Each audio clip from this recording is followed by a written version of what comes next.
देखिए ये संविधान और राज्य व्यवस्था का पार्ट कितना है, पार्ट 8 है ये ना, पार्ट 8 है। इसमें हम संवैधानिक विकास पीछे के क्लास में कहाँ तक बता दिए हैं, भारत सरकार अधिनियम 1919 तक हो चुका है, भारत शासन अधिनियम 1919 तक। अगला है भारत शासन अधिनियम 1935। लिखिए भारत शासन अधिनियम,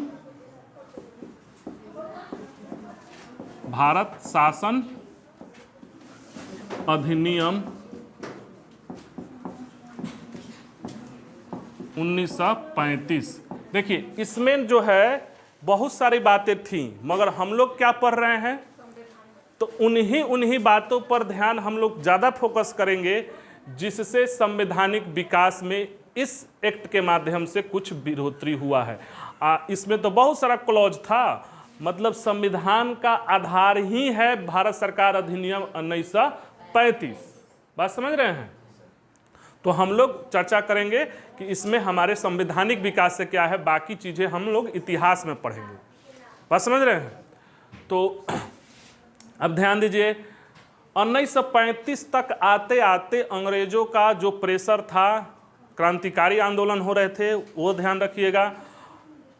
1920 में बहुत सारा गांधी जी आंदोलन कर चुके थे ना, और सहयोग कर चुके थे। बात समझ रहे हैं? और क्रांतिकारी आंदोलन इधर सुभाष चंद्र बोस, तो उन अंग्रेजों को लग गया था कि अब हम लोग बहुत ज़्यादा दिन का मेहमान यहाँ पे है नहीं, छोड़ना पड़ेगा। वो भी मूड बना चुके थे कि अब छोड़ना पड़ेगा, मगर कल ही बात समझाए थे कि छोड़िएगा तो इसी तरह छोड़ थोड़े दीजिएगा, अराजकता फैल जाएगा। मान लीजिए यहाँ अंग्रेज शासन कर रहे हैं, अचानक छोड़ दीजिएगा, किसको हाथ में सत्ता दीजिएगा। वो सब बातें सोच रहे थे कि एक सिस्टमेटिक तरीका से पावर का ट्रांसफ़र किया जाए। समझ रहे हैं? तो इन परिस्थितियों में 1935 आया और इसी पर चर्चा करेंगे। तो इस एक्ट के तहत पहला बात ये कहा गया संवैधानिक विकास में, जो हमारे लिए इंपॉर्टेंट है, कि अखिल भारतीय संघ बनाया जाए। क्या बनाया जाए? अखिल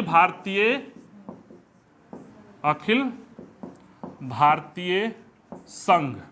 अब ये आपको बुझा नहीं रहा होगा, ठीक, कि अखिल भारतीय संघ बनाने की बात हुआ, प्रयास हुआ इस एक्ट में, कि मगर बन नहीं पाया। अब देखो उस समय की जो स्थितियाँ थी, 11 प्रांत हुआ करते थे ना, 4 कमिश्नरी हुआ करते थे, और भी देसी रियासत थे। तो यहाँ के नेताओं का मांग था कि इस सबको एक अखिल भारतीय, यानी पूरा भारतीय संघ के, जैसे भारत क्या है, एक राज्यों का संघ है ना, ग्रुप ऑफ स्टेट है, तो संघ बनाया जाए। तो इसकी चर्चा इसमें मांग की गई थी। कहा गया था कि अखिल भारतीय एक संघ बनेगा, मतलब ये जितने 11 हैं सब मिलकर एक हो जाएंगे और शासन इस तरह से चलेगा। इस तरह की बात कही गई थी, मगर बन नहीं पाया। बात समझ रहे हैं? अखिल भारतीय संघ की बात की गई थी और उसमें बांटा गया था कि अखिल भारतीय संघ में क्या क्या होगा ना। क्लियर हो गया? अखिल भारतीय संघ बनाया जाए, मगर बन नहीं पाया, बन नहीं पाया। बात कही गई थी अखिल भारतीय संघ की। अखिल भारतीय संघ समझ में आ गया ना? जिस तरह आपका आज का है कि 28 राज्य हैं, कमिश्नरी मतलब केंद्र शासित प्रदेश है, तो सब लोग जुड़ा हुआ है ना, अलग अलग अपना शासन वासन तो नहीं चलाता है, अपना सेना नहीं रखता है, पुलिस रखता है, लो ना, इस तरह की बात कही गई थी। दूसरा है कि केंद्र में द्वैध शासन। क्या कहा गया? केंद्र में द्वैध शासन की बात कही गई। आज भी है केंद्र में द्वैध शासन।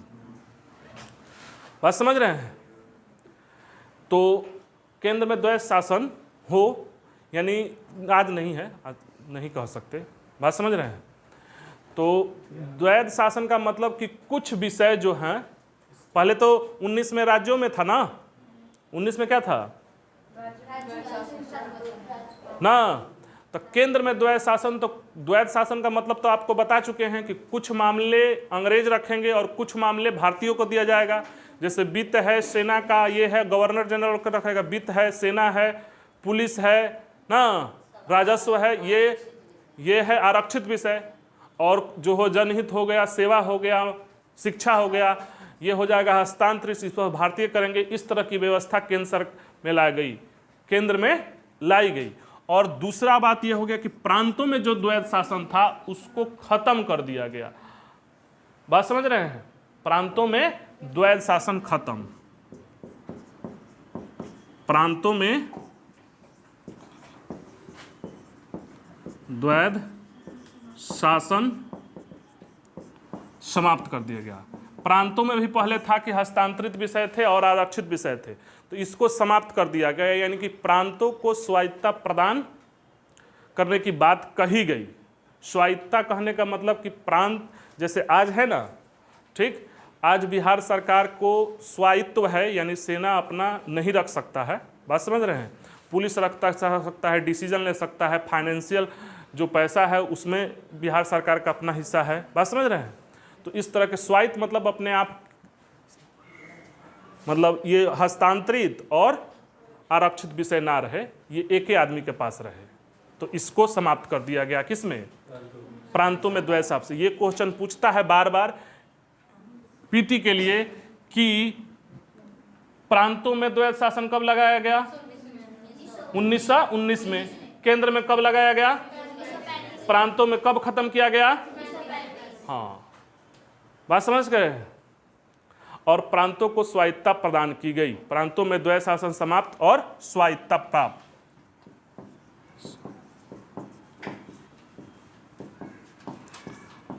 प्राप्त किया गया। बात समझ रहे हैं? स्वायत्तता प्राप्त किया गया। बात समझ रहे हैं कि जो प्रांतीय विषय हुआ करते थे कि प्रांत अपना कानून बनाएंगे और केंद्र सरकार उसमें हस्तक्षेप नहीं करेगी, और प्रांत के जो गवर्नर होंगे वायसराय के अधीन नहीं है, वे ब्रिटेन सरकार के प्रतिनिधि है। इस तरह की बातें कही गई कि अभी तक तो वायसराय के अधीन आते थे, तो 35 में ये बात कहा गया। बात समझ रहे हैं? और इसमें आप जो पूछ रही हैं कि आप जो पूछी थी कि संघीय न्यायालय की स्थापना की बात कही गई। संघीय न्यायालय, संघीय न्यायालय का मतलब और सुप्रीम कोर्ट का मतलब समझिए। संघीय न्यायालय मतलब जितने ये संघ हैं उनकी न्यायालय की स्थापना की बात कही गई। संघीय न्यायालय हो, संघ का न्यायालय हो। बात वो 73 में सुप्रीम कोर्ट खुला था, वो उसका अधिकार क्षेत्र बंगाल, बिहार, उड़ीसा ही था ना, वो वाला नहीं। ये संघीय न्यायालय पूछेगा, सुप्रीम कोर्ट की स्थापना और संघीय न्यायालय की स्थापना की बात, ये दो बातें ध्यान रखोगे। तो संघीय, हाँ संघीय कहे तो ये मारोगे। और आप संघीय बैंक जो पूछ रही थी कि आरबीआई की स्थापना, इसी में कही गई थी बात। संघीय बैंक, संघीय बैंक की बात कही गई थी, यानी आरबीआई। बात समझ रहे हैं? इतनी बातें कही गई। और जब हुआ ना, प्रांतों में स्वायत्तता प्रदान की गई, बात समझ रहे हो। और इस स्वायत्तता प्रदान करने के बाद, यानी कि स्वायत्तता कहने का मतलब कि मतलब वायसराय का हस्तक्षेप नहीं रहेगा, वो ब्रिटेन के प्रतिनिधि होंगे। और इसी के तहत ये हुआ, और उसी के तहत पहली बार 1935 में आया है, 1937 में आम चुनाव हुआ था। ये ध्यान रखना, 1937 में चुनाव हुआ था, आम चुनाव। अगर पूछे कि भारत में पहली बार आम चुनाव कब हुआ था, तो ये मत मार दीजिएगा इधर। बात समझ रहे हैं? आज़ादी के बाद नहीं मारिएगा, 1937 मारिएगा। 35 में ये एक्ट आया, प्रांतों को स्वायत्तता प्रदान की गई, यानी कि जिस तरह पार्टियां लड़ रही हैं आज तक सरकार बनाने के लिए, क्षेत्रीय पार्टियां उस समय 37 में लड़ी थी। अब हम पढ़ाएंगे इतिहास में कि उस समय जो चुनाव आया था, किसका किसका कितना सीट आया था ना, कहाँ कौन जीता था, कहाँ कौन हारा था। आज जब यहाँ द्वैध शासन लगा दिए गए हैं, तो अब शक्तियों का बंटवारा किया गया। क्या किया गया? शक्तियों का विभाजन, शक्तियों का विभाजन। मतलब आज भी जो है ये है, शक्तियों का विभाजन कहने का मतलब किया गया कि जैसे संघ सूची, प्रांतीय सूची ना, जो बना है आज भी आप लोग पढ़ते हैं, संघ सूची, प्रांतीय सूची, समवर्ती सूची, हाँ संघ उसी को प्रांत कह रहे हैं, ये संघ सूची ना, संघ सूची, प्रांतीय उस समय था, अब राज्य सूची, राज्य सूची, एक क्या होता है, समवर्ती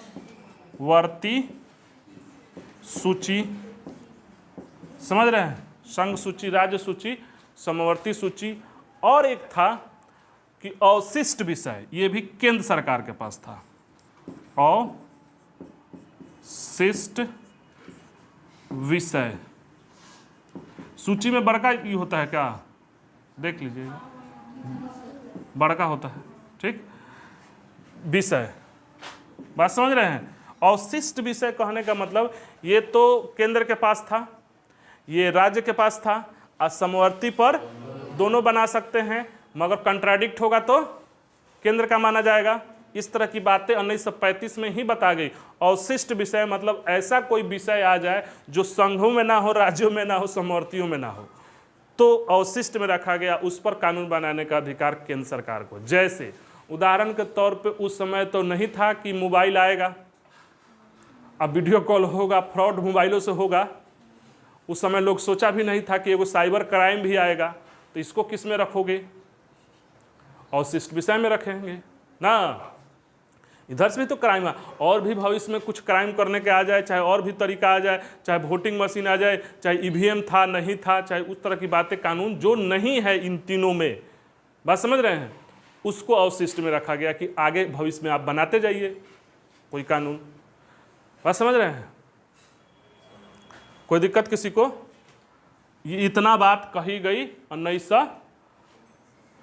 अब उस समय के तहत बना संघीय न्यायालय, दिल्ली में बना, बात समझ रहे हैं, एक मुख्य न्यायाधीश थे इसमें, संघीय न्यायालय में बना ना, संघीय न्यायालय मुख्य न्यायाधीश थे, और 6 अन्य थे पहली बार। का नाम था मुख्य न्यायाधीश मैरिस ग्वेयर, हाँ लिख लीजिए इसको, थोड़ा छूट गया था, मैरिस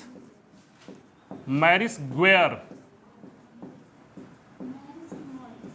मैरिस था, अरे नाम में इसी तरह होता है, मैरिस ग्वेयर, ये एक मुख्य थे इसमें, दिल्ली में बना था।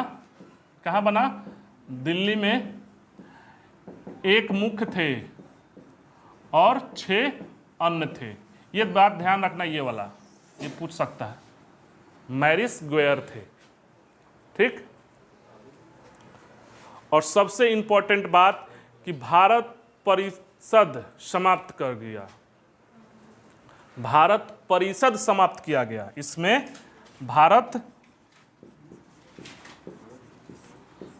परिषद कहाँ है, ये भारत परिषद कहाँ एक्टिव है, इंग्लैंड में, जो 15 मेंबर थे, बाद में 8 से 12 किया गया। अब इस परिषद को समाप्त किया गया, मगर भारत सचिव बना रहा, सचिव रहेगा, भारत सचिव बना रहा, भारत सचिव बना रहा। ये समाप्त होगा 47 में, बना रहा। परिषद के लोगों का विरोध था। ये सारी बातें आ जाएंगी पीछे का इतिहास से, और इसको कनेक्ट करोगे ना तो ये आ जाएगा कि ये चीजें क्यों डाल रहा है। बात समझ रहे हैं, क्लियर है। ये 1935 समाप्त हो गया। इसी में है, मतलब मुख्य बातें हैं ये, और भी था कि कैसे शासन व्यवस्था चलेगा, क्या होगा, मगर हम लोग के लिए यही है। क्लियर है। इंपॉर्टेंट बात यह होगा कि अखिल भारतीय संघ बनाने की बात की गई ना, केंद्र में द्वैत शासन लागू होगा, प्रांतों में समाप्त कर दिया गया, तो समाप्त करके स्वायत्ता प्रदान किया गया, स्वायत्ता होगा तो 37 में चुनाव हुआ। और जब संघ बना रहे हैं, अखिल भारतीय संघ बनाने की बात कर रहे हैं, तो आपको एक संघीय न्यायालय भी होना चाहिए। उसी के तहत बना मैरिस ग्वेयर, दिल्ली में बना, एक मुख्य न्यायाधीश थे, 6 अन्य थे, और संघीय बैंक भी होना चाहिए। संघ बनाने की बात किया गया है ना, तो ये दोनों रिलेटेड है, संघीय न्यायालय, संघीय बैंक। अब केंद्र में द्वैत शासन जब लगाओगे तो वहां शक्तियों का बंटवारा करना ही पड़ेगा ना, और जब यहां कर रहे हैं तो भारत परिषद को समाप्त कर देना चाहिए, क्योंकि यहाँ का जब सब कुछ बनाइए रहे हैं, द्वैत शासन लगाइए रहे हैं, तो परिषद का क्या मतलब है क्लियर है? इस तरह से बातें, ये ध्यान रखोगे। क्या दिक्कत है? मिटा दे।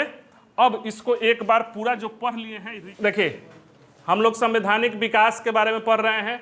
हम लोग देख रहे हैं कि 1793, 1773, 1793, 1813, 1833, 1853, इसके बाद से क्या हो गया? क्रांति हो गई। उसके बाद आया भारत शासन अधिनियम 1858, उसके बाद आया 61, उसके बाद आया 92, उसके बाद 1909, 19 और 1935। इसमें हम लोग ये देखेंगे कि केंद्र में जो मेन पावर है वो कैसे बदल रहा है, कैसे विकास हो रहा है। तो सबसे पहले जो लाया गया, बंगाल के गवर्नर को गवर्नर जनरल बना दिया गया और गवर्नर जनरल प्लस 4 सदस्यीय उसकी कार्यकारिणी का गठन किया गया। क्लियर है? इसके बाद इसमें 3 गो एक्ट आया, ठीक। एक्ट ऑफ सेटलमेंट 1781, 1784 और 1786। आप लोग बता चुके हैं 84 में क्या हुआ था, पिट्स इंडिया एक्ट। ये है लॉर्ड कॉर्नवालिस के तहत आया था, और ये 81 में एक्ट ऑफ सेटलमेंट, ठीक। अब इसके बाद जीजी प्लस 3 कर दिया गया ना, 13 में भी जीजी प्लस 3 रहा। अब 33 में क्या किया गया? 33 में पहला नाम बदला गया ना, यहीं पे भारत बंगाल के गवर्नर जनरल को भारत को गवर्नर जनरल कहा जाने लगा, और बनने वाला कौन था?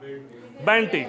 तो यहाँ पर एक विधि सदस्य जोड़ा गया, मगर उस विधि सदस्य को परमानेंट और वोट देने का अधिकार नहीं था, वो था लॉर्ड मकाले। तो जीजी प्लस 3 और प्लस ये 1, और यहाँ इसको परमानेंट कर दिया गया 1853 पर जीजी प्लस 4। इसके बाद से क्रांति हो गई। बात समझ रहे हैं? क्रांति हो गई। अब पहली बार सहयोग की नीति के तहत 1861 में किया गया। बात समझ रहे हैं? तो ये कभी कभी बढ़ भी जाते थे, कभी कभी घट भी जाते थे।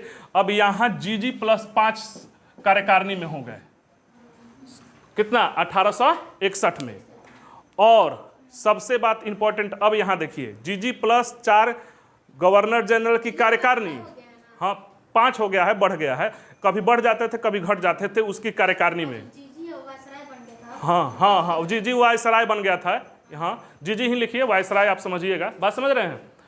अब यहाँ पर पहली बार गवर्नर जनरल प्लस 5 को तो था, वो कार्यकारिणी था, मेन सत्ता उन्हीं लोग के पास था। अब 6 अतिरिक्त सदस्य जोड़े गए इसमें, यहाँ पे भी 6 अतिरिक्त आप देखिएगा बढ़ाए हैं, और प्लस 2 गवर्नर जनरल मनोनीत करता था ना। कुल मिलाकर कितने हो गए? 12 हो गए। 6 4 10 12 हो गए उसकी परिषद में ना। यहाँ पे पहली बार कितना किया गया? 6 से 12 अतिरिक्त, और आधे भारतीयों को कहा, मतलब भारतीयों को इंट्रोड्यूस यहाँ कहा गया। 6 से कितना कहा गया कि 12 कर सकते हैं, ये 6 था, और ये 6 से 12 किया गया गवर्नर जनरल की परिषद में। और भारतीय 3 भारतीय यहीं पे प्रवेश किए। क्या क्या नाम है? पटियाला के राजा, बनारस के राजा और सर दिनकर राव, 3 भारतीय शामिल हुए। बात समझ रहे हैं? वहां तक क्लियर? अब यहां देखिए 92 में क्या किया गया? 92 में जीजी प्लस 5 ये है, कार्यकारिणी है ही, कार्यकारिणी है। और इसके बाद जो हुआ, वो जो परिषद की संख्या 12 है, 10 से 16 कर दी गई, 10 से 16, और कहा गया कि 10 इसमें गैर सरकारी मतलब भारतीय रहेंगे। बात समझ रहे हैं? गैर सरकारी 10 रहेंगे, और इसमें गैर सरकारी को कुछ अधिकार दिया गया कि आप बजट पर बहस कर सकते हैं, मगर मत नहीं दे सकते ना।